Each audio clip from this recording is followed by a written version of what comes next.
장 1절로 3절까지 신약성경 166쪽에 있습니다. 한 절씩 저도 갑니다. 6월절 엿새 전에 예수께서 베다니에 이르시니 이곳은 예수께서 죽은 자 가운데서 살리신 나사로가 있는 곳이라. 거기서 예수를 위하여 잔치할세 마르다는 일을 하고 나사로는 예수와 함께 앉은 자 중에 있더라. 3절 말씀은 같이 읽습니다. 마리아는 지극히 비싼 향유 곧 순전한 나드 한 그릇을 가져다가 예수의 발에 붓고 자기 머리털로 그의 발을 닦으니 향유 냄새가 집에 가득하더라. 아멘. 오늘 읽은 본문 말씀을 가지고 큰 헌신, 큰 감동이라는 제목으로 하나님이 주시는 은혜를 함께 나누도록 하겠습니다. 오늘 말씀을 준비하면서 영혼에 만나는 나이 드는 기술이라는 제목으로 준비했는데요. 앙드레 모루아의 책 멋지게 나이 드는 기술이라는 책에서 인용한 글이고요. 제가 여러분들에게 읽어드릴 테니까 여러분들이 눈으로 같이 좀 읽어주시면 고맙겠습니다. 나이는 얼굴이나 피부만 변화시키는 것이 아닙니다. 냄새도 변화시킵니다. 보편적으로 나이가 들수록 곳곳에 불순물이 끼어 젊은 사람보다 더 냄새가 납니다. 그러나 여기서 말하는 냄새는 몸에서 나는 취치를 의미하지 않습니다. 그의 신앙과 인격과 삶에서 나는 냄새를 말합니다. 나이가 들수록 악취를 내는 사람이 있는가 하면 오래된 포도주처럼 더 맑고 그윽한 향기를 내는 사람이 있습니다. 나이 드는 기술은 자기 냄새를 만들어가는 기술입니다. 좋은 냄새는 기도와 말씀과 섬김으로 만들어가는 기술입니다. 원망, 불평하는 냄새를 피우지 말고 그 문제 때문에 하나님을 찾고 하나님을 만남으로 점점 더 성숙해 고약한 냄새가 아닌 좋은 향기가 되시기를 바랍니다. 그리하여 누군가에게 희망과 용기를 주는 신앙의 좋은 향기를 피우는 성도님들이 되시기를 바랍니다. 저도 여러분들도 멋지게 나이 드는 하나님의 사람들이 꼭 되시기를 바랍니다. 자기 인격, 자기 신앙, 자기에게서 나는 냄새는요, 자기가 잘 못 맡아요. 내 입냄새를 내가 잘 못 느끼듯이 자기에게서 나는 그 인품의 냄새는 자기가 잘 못 맡습니다. 그런데 주변 사람들의 태도를 보면 내 냄새가 고약한지 아니면 좋은 향기인지는 본인이 알 수 있어요. 우리 사랑하는 성도님들, 저도 여러분들도 우리 인생의 나이대가 하나씩 둘씩 늘어가면서 더 멋지게 나이 들고 하나님 앞에 사랑받고 사람들에게 인정받고 칭찬받는 하나님의 사람들이 꼭 되어줄 수 있기를 주님의 이름으로 축원을 드립니다. 오늘 본문은 신앙생활하고 예수를 좀 믿은 분들은 아주 익히 잘 아는 내용이에요. 오늘 본문은 우리 예수님을 위한 잔치 자리에서 있었던 한 이야기를 소개해 주고 있죠. 죽은 나사로를 살리신 예수님, 그 예수님의 은혜가 너무 감사해서 그 예수님을 위한 잔치를 베풀게 됩니다. 장소는 베다니라는 장소고요. 마태복음 26장에도 나와 있고 마가복음 14장에도 이 본문 말씀이 나와 있는데요.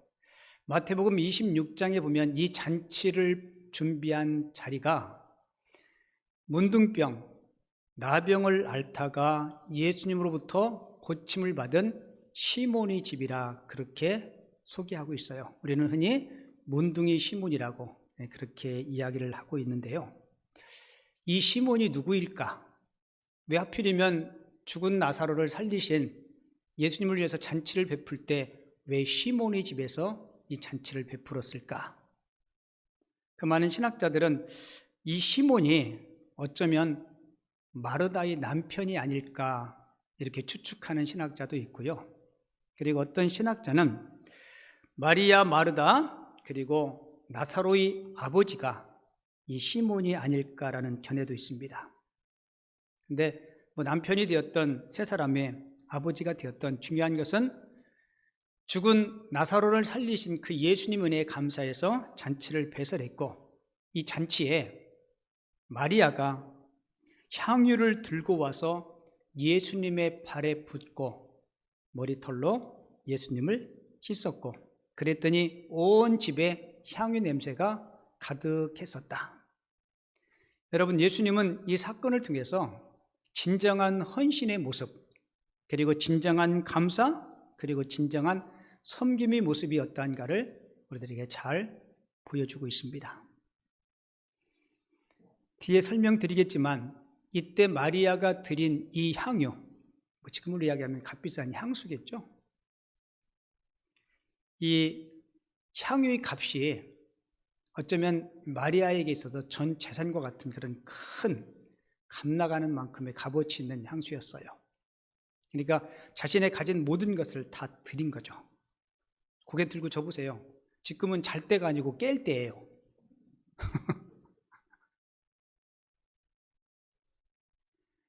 마리아가 자신의 전 재산을 다 예수님의 발에 묻고 헌신했어요? 여러분, 그 이후에 마리아가 내가 괜히 허비했나 보다 그렇게 후회했을까요? 아니면 마리아의 삶이 헌신을 통해서 더 마음에 참 평안과 기쁨과 만족과 행복을 누렸을까요? 여러분, 성경은 그 이후에 그들의 삶이 어땠는지 우리에게 설명하지 않죠, 그죠? 근데 어땠을 것 같아요? 아마 틀림없이 후자였을 겁니다. 성경에 보면 인생에 가질 것은 가진 만큼 가졌고 지위도 있었지만 참된 만족을 누리지 못해서 예수님을 찾고 예수님을 만난 후에 인생의 참된 만족과 행복을 누렸던 사람들이 성경에 많이 등장하죠.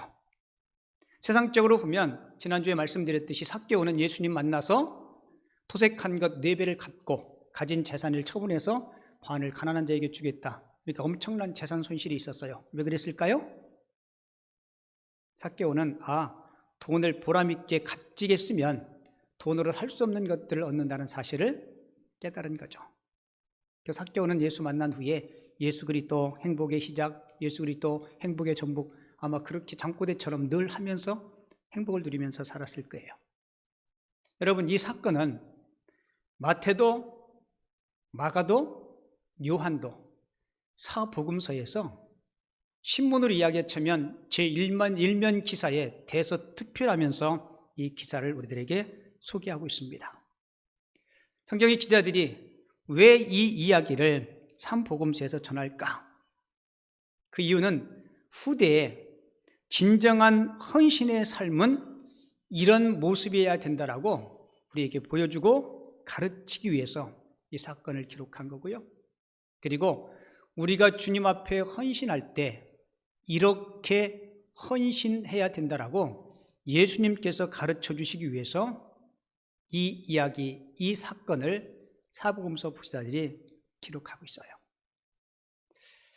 마태와 마가는 마리아가 향유를 예수님의 머리에 부었다라고 기록하고요.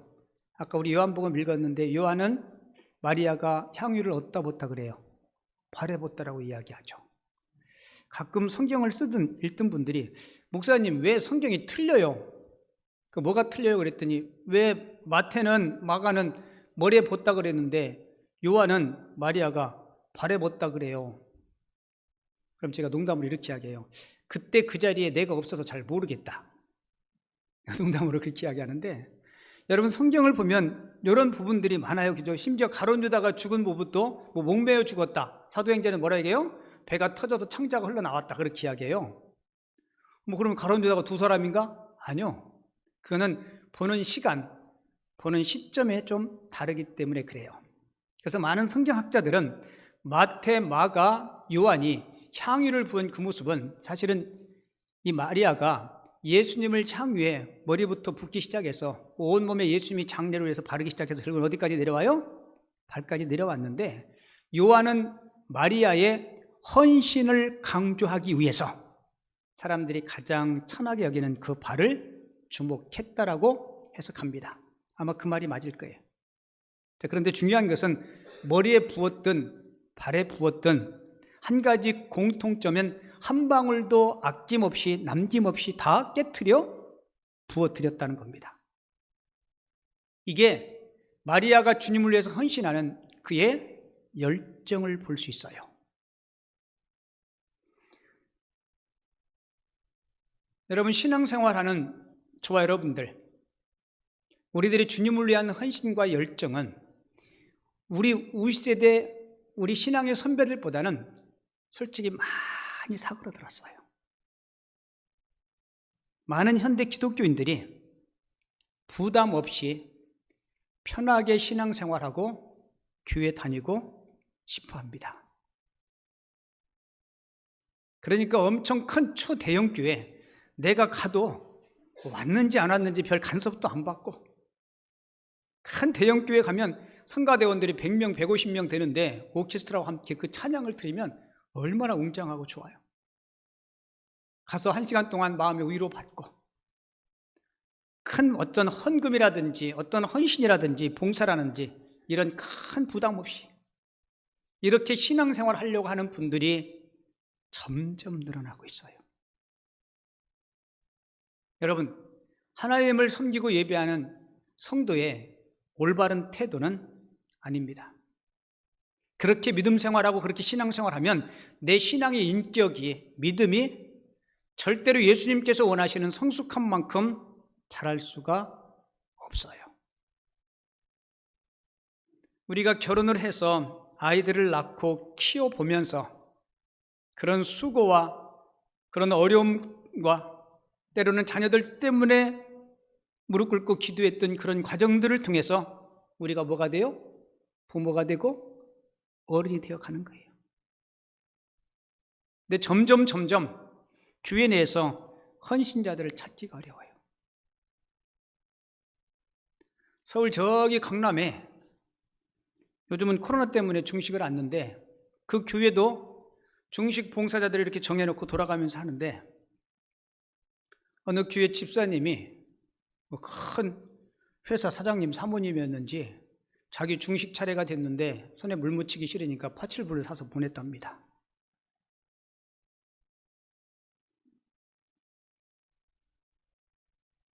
여러분, 주님은 설거지하는 그 자체를 원하시는 게 아니죠.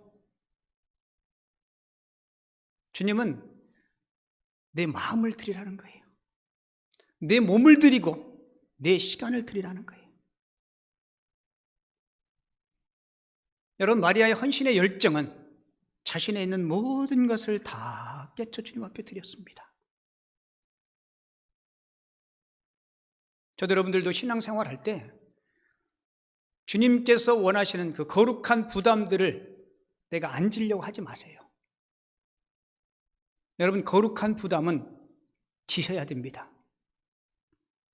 아멘 안 하셔도 상관없어요. 분명한 사실은 지셔야 돼요. 그래야 여러분들이 삽니다. 아멘이십니까? 그래야 우리 신앙이 더 견고해지고 단단해지고 세상의 험한 세파 속에서 우리 등이 승리할 수 있어요. 세상에 밑지는 장사 않는다 그러죠, 그죠? 여러분, 신앙생활 밑지려고 하나요? 아니요. 신앙생활 잘하는 것만큼 수지 맞는 장사가 없습니다. 하나님이 주시는 복은 크게 두 가지가 있어요. 예수 믿어서 주는 복, 우리가 예수 믿어 받는 복, 그리고 또 하나는 예수 믿으면서 헌신하고 우리가 행하는 복. 저도 여러분들도 제가 늘 기도할 때 하나님, 우리 김포 남현교회가 건강한 교회, 행복한 성도 되게 해달라고. 여러분, 그 행복이 어디 있어요? 행복은 주님을 위해서 여러분들이 시간을 좀 드리고, 그렇다고 해서 여러분들 직장이고 일터고 다 때려치고 교회 와서 맨날 일하라는 얘기 아니죠. 여러분들이 해야 되는 삶의 현장도 하나님이 기뻐하시는 사역이에요. 하지만 여러분들이 직장과 가정과 여러 가지 사역 속에서 주님을 위해서 일주일에 몇몇 시간이라도 여러분들이 마음을 들여 섬긴다면 마리아가 향유옥합을 깨뜨려 섬긴 그것 이상으로 하나님께서 기뻐하실 줄을 믿습니다. 여러분, 마리아가 그날 주님 앞에 쏟아부은 향유를 성경에 보면 순전한 나드 한 근이라고 그렇게 소개해요. 여기서 순전한이라는 얘기는 말 그대로 불순물이 없는 최고급 진짜 향유를 드린 거예요. 여기서 나드는 인도에서 나는 가장 최상품, 최고가의 향유입니다. 그러니까 유다 나라에서는 이런 향유를 구할 수가 없죠. 쉬운 말로 이야기하면 수입품이에요, 수입품. 마리아는 최고의 최고가의 수입품. 가룟 유다는 이 향유의 가격을 저 뒷부분에 가서 300데나리온이라고 그렇게 이야기합니다.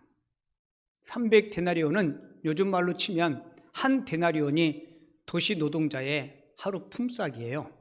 그러니까 300일 동안 일을 하면 거의 1년치 연봉 되겠죠. 요즘 말로 얘기하면 토요일날 주일날 빼고 뭐 그러면 1년치 연봉만큼 되는 값어치예요. 뭐 연봉상에 사람마다 좀 다르겠지만 도시 노동자면 아무리 안 돼도 3, 4천만 원은 되지 않겠어요? 그리고 이 마리아가 향유를 부은 모습을 보면 참 우리 주님을 너무너무 잘 알고 주님을 너무 사랑하는 마음을 볼 수 있는데요. 당시 유대인들이 풍습에 손님들이 집에 오면 물로 집에 온 손님의 발을 씻어주는 풍습이 있죠. 그런데 이 마리아는 예수님의 발을 비싼 향유로 씻어요. 여러분, 그 당시에 향유로 발을 씻는 사람이 있었다고 해요. 누가 향유로 발을 씻었냐면 바로 로마의 황제는 향유로 발을 씻었다고 합니다.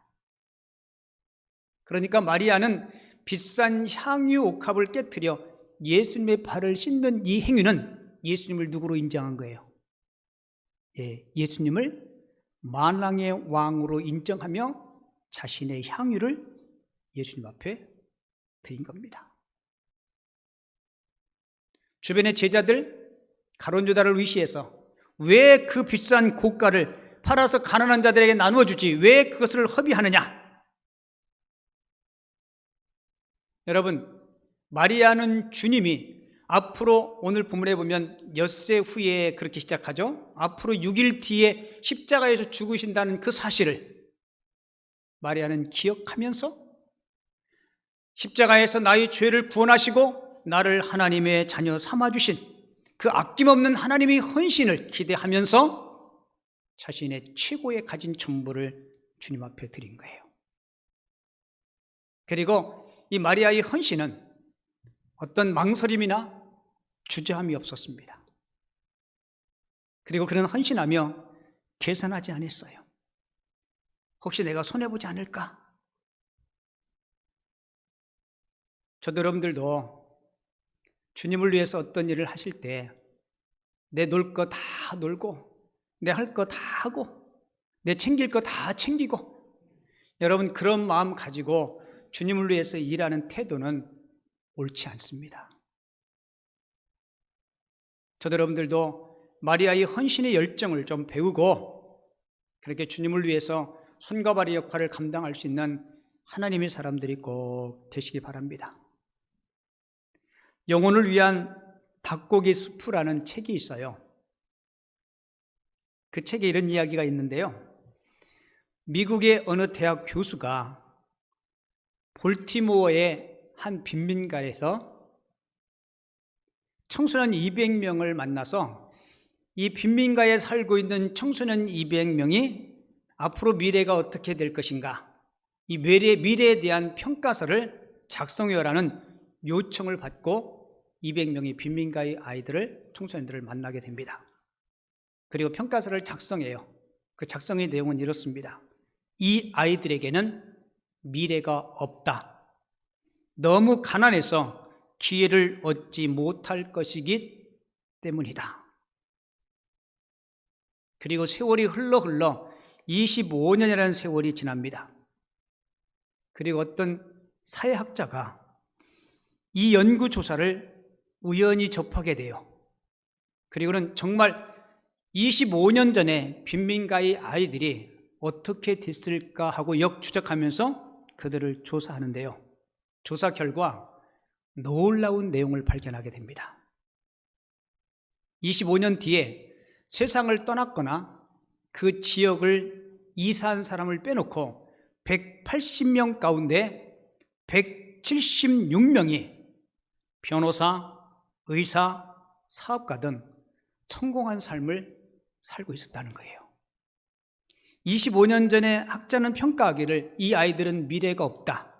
너무 가난해서 기회를 얻지 못할 것이기 때문이다라는 평가를 내렸는데 25년이 지난 이 시점에 세상을 떠났든지 이사 갔든지 빼놓고 180명 가운데 176명이 성공한 인생을 살고 있었다는 거예요. 이 교수가 궁금해서 각자 25년 뒤에 그 청소년을 찾아가서 당신의 성공의 비결이 뭡니까? 라고 물었더니 대답은 한결같았다고 합니다. 그들이 대답은 이랬어요. 우리에게 선생님이 계셨습니다. 그 선생님이 누굽니까? 그랬더니 그 선생님은 이제 할머니가 되셔서 은퇴하셨는데 아직도 그 할머니 선생님은 살아계십니다. 이 사회학자가 궁금해서 할머니 선생님을 찾아가서 만난 거예요. 그리고 물었습니다. 빈민가 아이들이 성공적인 삶을 살 수 있었던 그 비결이 무엇입니까? 라고 물었더니 할머니 선생님이 이렇게 이야기해요. 그 비밀은 간단합니다. 나는 그 아이들을 사랑했습니다. 여러분, 사랑보다 큰 교육이 없습니다. 사랑보다 더 큰 기적도 없습니다. 나의 부족함과 나의 허물을 덮어주고 인정해주고 그들에게 꿈과 희망을 심어주고 괜찮아. 지금은 가난하지만 앞으로 너 인생은 계속 이렇게 살지 않을 거야. 여러분, 제가 아까 광고했듯이 우리 김포 남현교회 교사가 부족하다고. 여러분, 교육관만 덩그러니 지어놓으면 뭐 하겠어요? 여러분, 교육에는 필요한 교육의 요소들이 많죠. 그죠? 교재도 있어야 되고 교육 기재도 있어야 되고 교육 공간도 있어야 되고 학생도 있어야 되고. 근데 여러분, 교육에서 가장 중요한 게 뭔지 아십니까? 교사예요. 선생님. 6.25 전쟁 때 학교가 폭탄에 맞아서 폭파되고 공부할 공간도 없는데 텐트를 쳐놓고 칠판 같지도 않은 거 갖다 놓고 신실한 선생님 한 분을 만나면 그 인격이 변화돼요. 삶이 변화되고 미래의 꿈을 갖게 되고.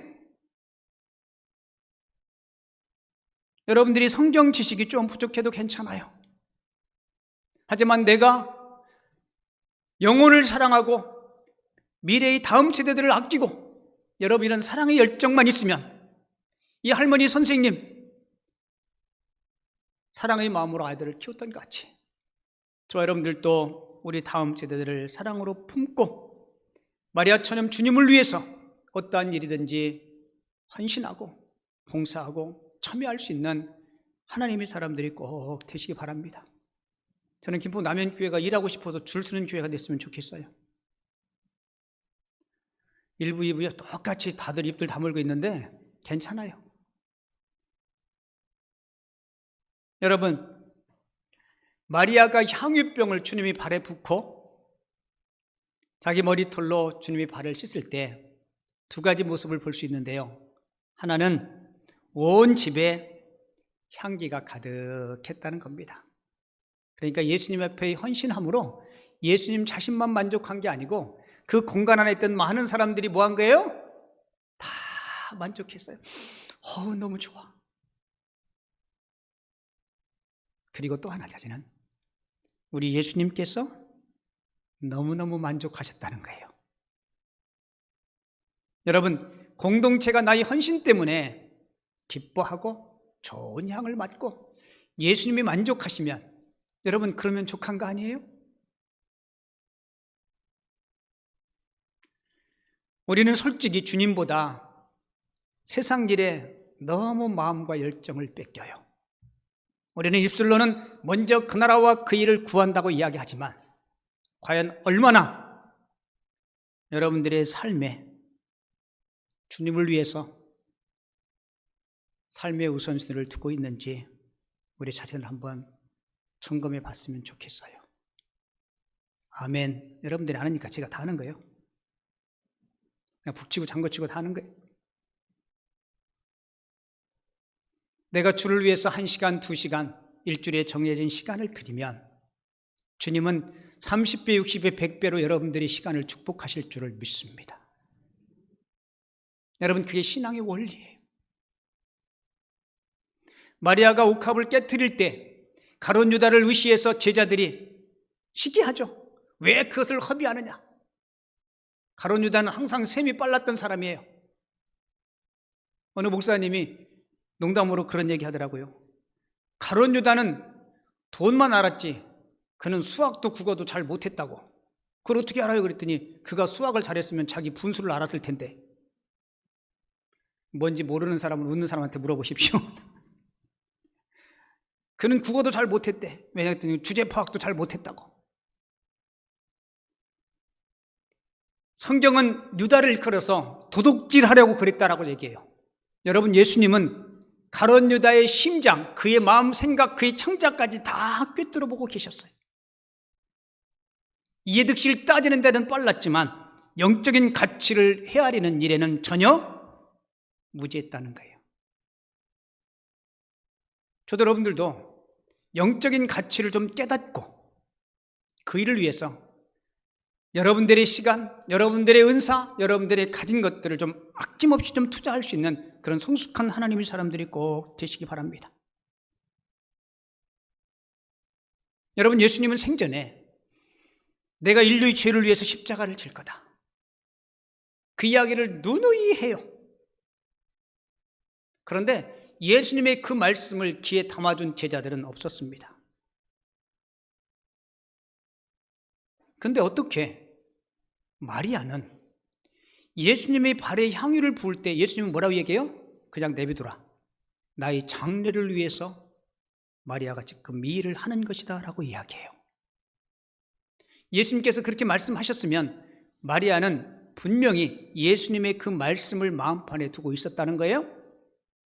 어떻게 제자들도 깨닫지 못했던 그 말씀을 마리아는 마음에 두고 이런 헌신을 했을까? 여러분, 성경을 쭉 읽다 보면 마리아와 예수님과 몇 번 만나는 장면들을 소개하는데요, 그 만나는 장면마다 항상 이 모습을 볼 수 있어요.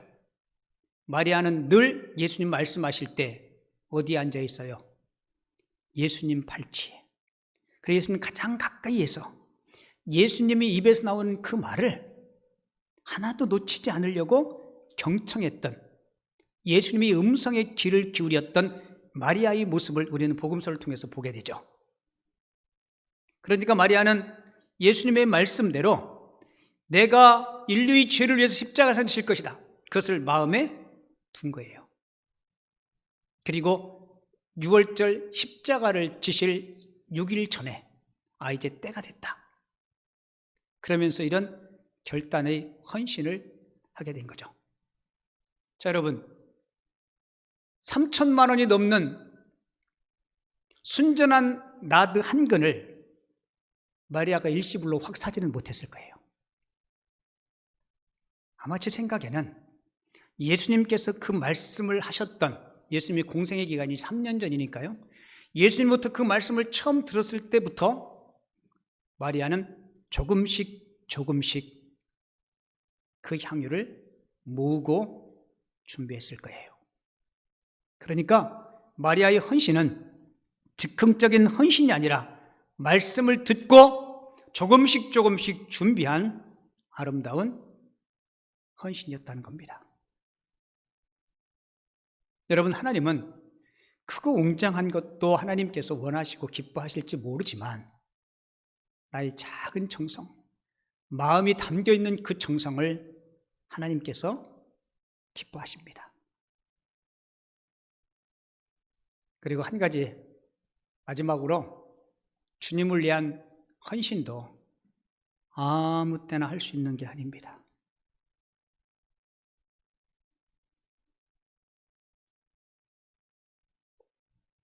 어느 분이 장례 지도사인데요.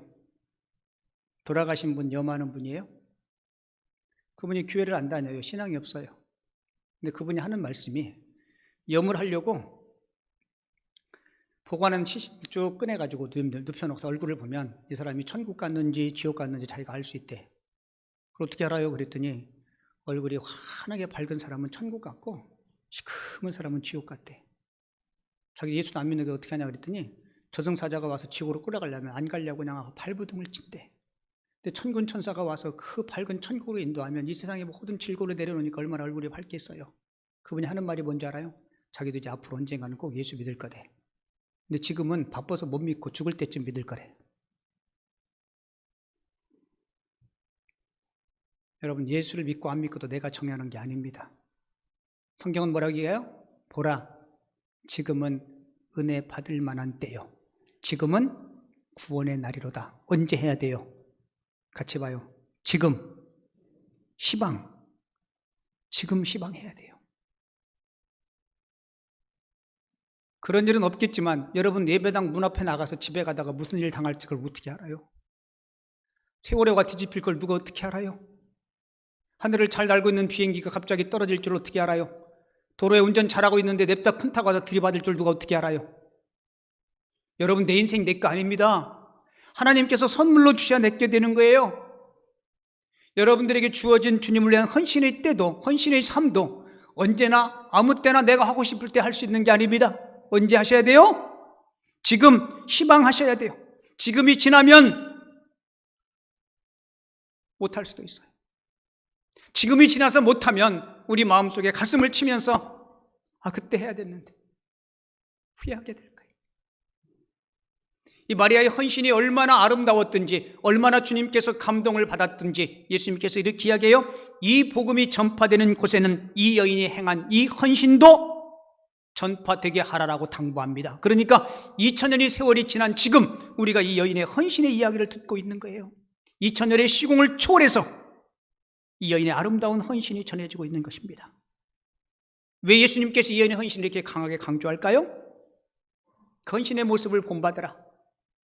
너희들도 헌신하기를 원한다면 이렇게 헌신해라. 여러분들은 예수를 믿어서 구원의 복을 받았습니다. 하지만 과연 예수 믿은 후에 여러분들의 행함으로 얻을 복을 얼마나 많이 예배해 두셨나요?